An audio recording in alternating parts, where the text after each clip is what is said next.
Our next speaker is Brother Seth Rosen.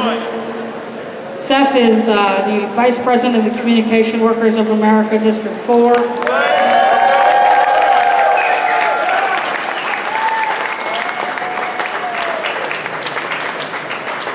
He was unanimously elected to that position in 2005 and again in 2008. He serves Ohio, Michigan, Indiana, Illinois, and Wisconsin, so I know Brother Rosen's been a pretty busy man lately, and so we're honored to have him with us today. He has an impressive and lengthy record organizing men and women throughout this country on behalf of the communication workers. Without further ado, please give a warm welcome to my brother, Seth Rosen.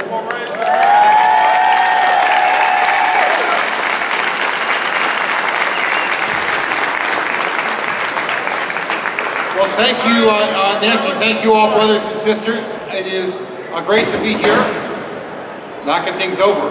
We're getting rowdy now. I appreciate that kind introduction, Nancy. I also appreciate Nancy not making me speak after Cecil Roberts. Those of you who have not heard Cecil Roberts will understand that joke later. This is an amazing event, and it's one of thousands of events going on across the country. And all kinds of folks in all kinds of communities, union, not union, community groups are doing something on this very, very special day.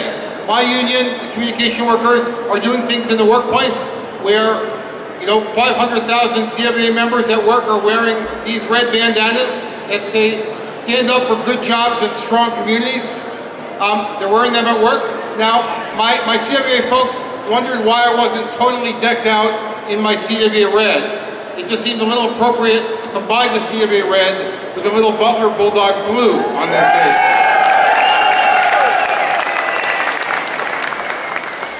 The union guy, always for the underdog.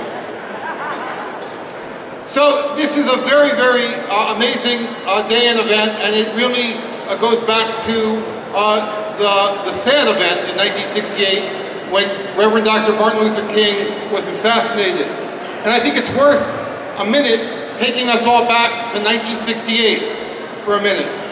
1968 was a time in the world where around the world, for reasons that people didn't always understand, connected to each other, people were rising up.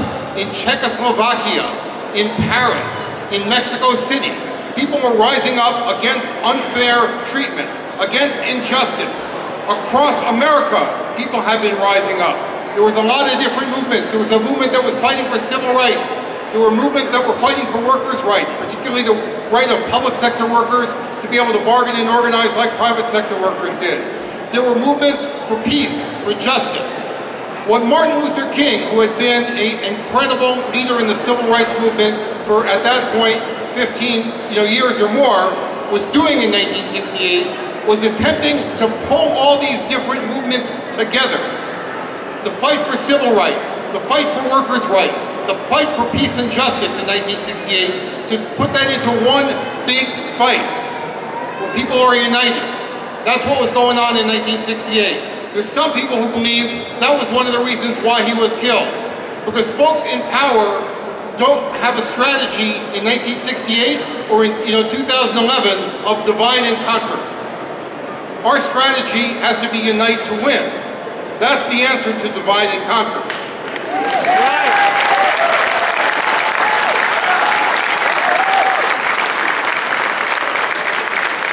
So in 2011, we find ourselves at a time where all around the world, people are rising up against injustice. In Egypt, and in Libya, and in Tunisia, and in Wisconsin, and in Indiana, and in Ohio.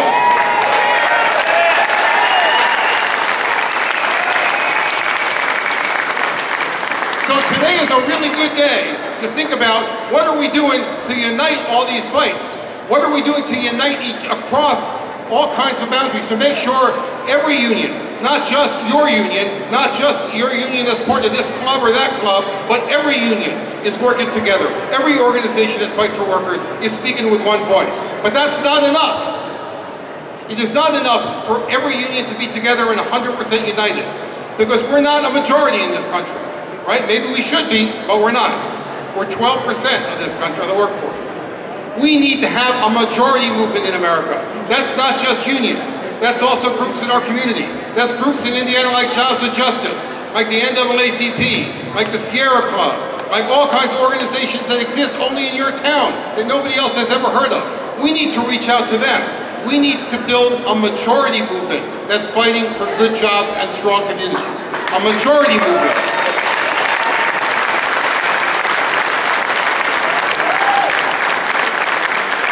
That's what Martin Luther King was trying to do in 1968. Build that kind of majority movement. If you want to honor that legacy, that's what we got to be doing in 2011.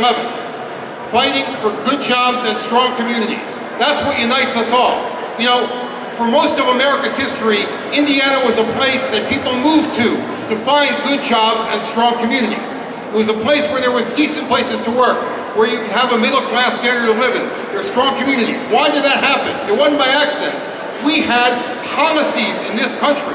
Our elected officials had policies that were designed to create a middle class. We took a nation that was mostly illiterate and said, you know what? We're going to have public education for everybody. Universal public education for free. That was a radical idea. People thought we couldn't do it. We did that in this country. We built up a system of public education for everybody. We decided we're going to have the right for people to organize unions. First in the private sector, and then years later in the public sector. That's a free and democratic right. A lot of the world didn't have that right. We decided that we're going to do things to make sure there's decent services, and that our water is clean, and that our streets get plowed, and that our fires get put out. You know, this idea of privatizing stuff, it's not new. It's old. It's ancient. They used to have privatized everything when this country first happened. In New York City, after the third cholera epidemic, they decided private water companies wasn't such a good idea. Maybe the government should make sure that the water is clean and not dangerous to people, right? That's what this is about. And so, if we are going to have that kind of Indiana, if we're going to have that kind of America, we need to unite and build a majority movement that stands up for good jobs and strong communities. You are leading the way in